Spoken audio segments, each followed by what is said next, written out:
आज हम एक ऐसी टेक्नोलॉजी की बात करने वाले हैं जो सच पूछिए तो हमारी मॉडर्न दुनिया को चलाते हैं, लेकिन इसे बनाने की काबिलियत दुनिया के कुछ गिने चुने देशों के ही पास है। जी हाँ, हम बात कर रहे हैं जेट इंजन की।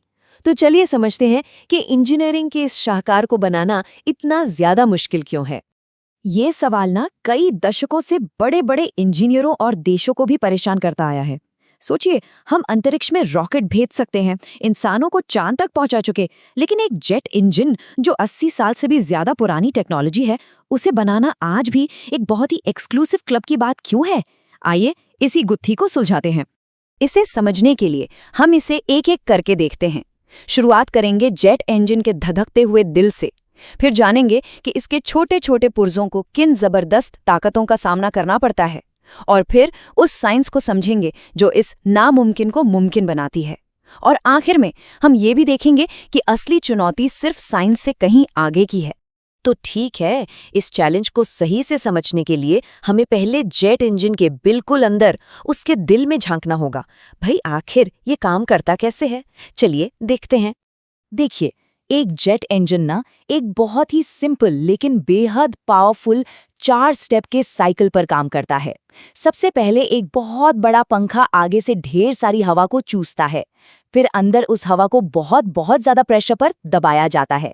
इसके बाद आता है धमाका, जो फ्यूल को इस दबी हुई हवा में जलाया जाता है, जिससे जबरदस्त एनर्जी पैदा होती है।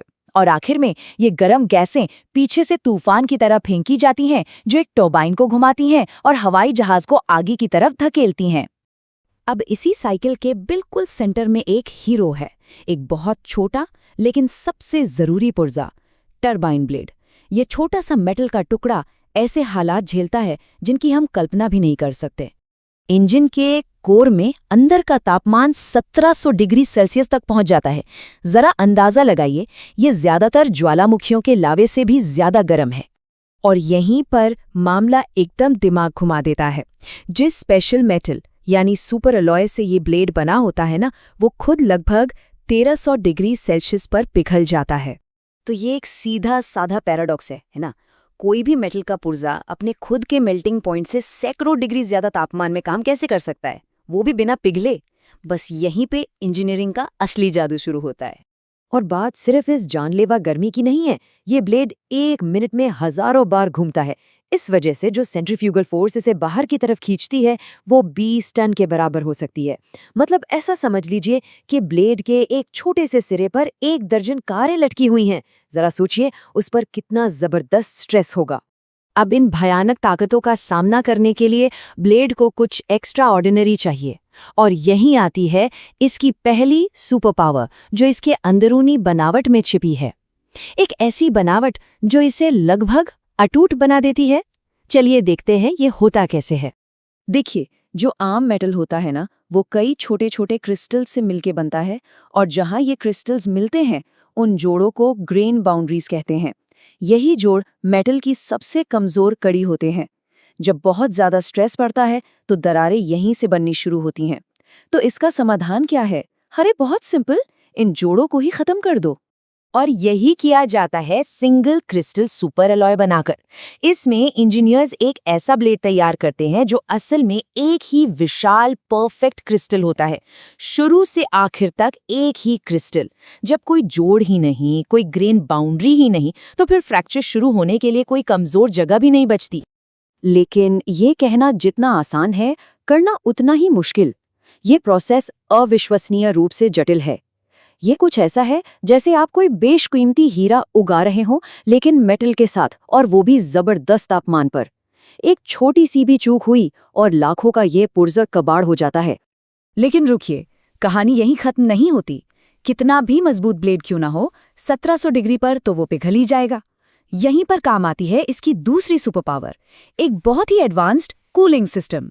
ब्लेड को इस आग की भट्टी से बचाने के लिए इंजीनियर्स 2 लेयर की प्रोटेक्शन का इस्तेमाल करते हैं, जो एक साथ मिलकर काम करती हैं। और इसका जो बेसिक आइडिया है वो बड़ा सिंपल है।